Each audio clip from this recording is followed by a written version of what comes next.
Hello बच्चों, welcome back to my YouTube channel @Unsolved Maths. आज हम शुरू कराते हैं कक्षा 10 गणित का क्वेश्चन पेपर, जिसका संकेतांक है 822 EB का खंड ब का क्वेश्चन नंबर फर्स्ट पार्ट। सिद्ध कीजिए 5 प्लस अंडर रूट 3 एक अपरिमेय संख्या है। बच्चों, इस टाइप के क्वेश्चन हम पिछली वीडियो में कई बार करा चुके हैं और ये क्वेश्चन 2024 के बोर्ड एग्जाम में 100% आएगा। बड़े अच्छे से तैयार कर लीजिए बच्चों से। आइए सॉल्यूशन करते हैं इसका।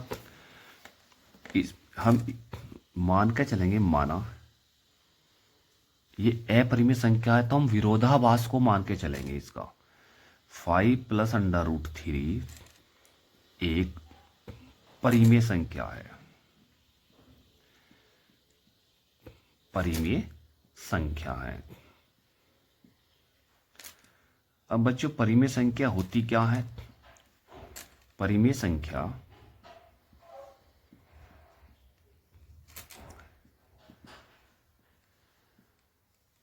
इस टाइप में लिखी होती है P/Q, सच दैट P और Q बिलोंग्स करते हैं इंटीजर को, यानी एक पूर्णांक है दोनों, और Q does not equal to 0।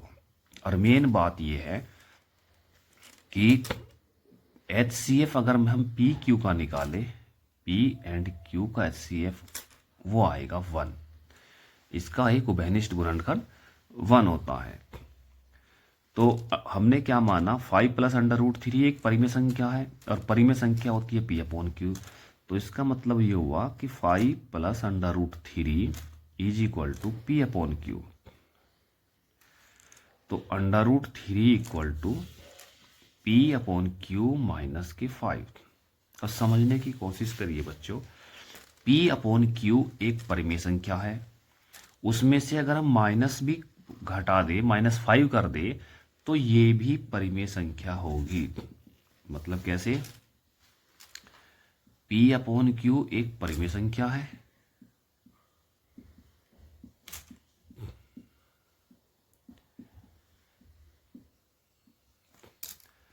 तब P/Q -5 भी एक परिमेय संख्या होगी। तो हम इक्वेशन नंबर फर्स्ट से लिख सकते हैं कि अंडर रूट 3 इधर, अंडर रूट 3 अपरिमेय संख्या होती है। हम इसको जो है प्रूफ कर चुके हैं। और ये बराबर नहीं है P/Q माइनस के 5। बच्चों, ये वाली संख्या तो अपरिमेय संख्या है और ये संख्या है परिमेय संख्या, तो ये दोनों तो बराबर नहीं हो सकती। इसका मतलब ये हुआ कि हमारी अवधारणा, हम जो मान के चले थे बच्चों, हमारी अवधारणा गलत है। इसका मतलब है कि हम जो मान के चले थे ना, वो गलत है। इसीलिए 5 प्लस अंडर रूट 3 एक अपरिमेय संख्या, अपरिमेय संख्या होगी। यह यहां लिख सकते हैं, है अपरिमेय संख्या है। तो ये प्रूफ हो चुका है बच्चों। Very very most important question है, अच्छे से तैयार कर लीजिए। Next question, question number first का second part. cos A equal to 3 under root 3/2 हो तो sin 2A का मान ज्ञात कीजिए। तो आइए बच्चों समझते हैं इसे। हमें जो गिवन में दिया हुआ है, जो गिवन है हमें ये दिया है cos A बराबर अंडर रूट 3/2। तो cos A में अंडर रूट 3/2 वैल्यू होती है cos 30 की। तो इससे A इक्वल टू एंगल निकल के आ जाता है 30। हमें वैल्यू निकालनी है sin 2A की। तो हम जो A की वैल्यू ये 30 हमने निकाली है, ये यहाँ पे पुट कर देंगे। तो ये हो जाएगा sin 2 इंटू मल्टीप्लाई बाई 30। 30 की जब 2 में गुना करेंगे तो ये हो जाएगा 60। तो sin 60 हो गया। sin 60 की वैल्यू आती है अंडर रूट 3/2। ये इसका आंसर है बच्चों। Next question, question number first का तीसरा पार्ट। सिद्ध कीजिए कि बेलन के आयतन का दुगुना, बेलन के आयतन का दुगना उसके वक्रपृष्ठ और आधार की त्रिज्या के गुणनफल के बराबर है। तो आइए समझते हैं बच्चों, बेलन का आयतन का दुगना, बेलन का आयतन का दुगना करेंगे, हमने 2 से मल्टीप्लाई कर दी। अब बेलन का आयतन का फॉर्मूला होता है pi r square h multiply by 2, तो हम कर सकते हैं इसे 2 पाई आर स्क्वायर एच। तो हम इसे अलग तरीके से भी लिख सकते हैं 2 पाई आर एच मल्टीप्लाई आर। तो 2 पाई आर एच होता है बेलन का वक्रपृष्ठ, हम इसको लिख सकते हैं बेलन का वक्रपृष्ठ,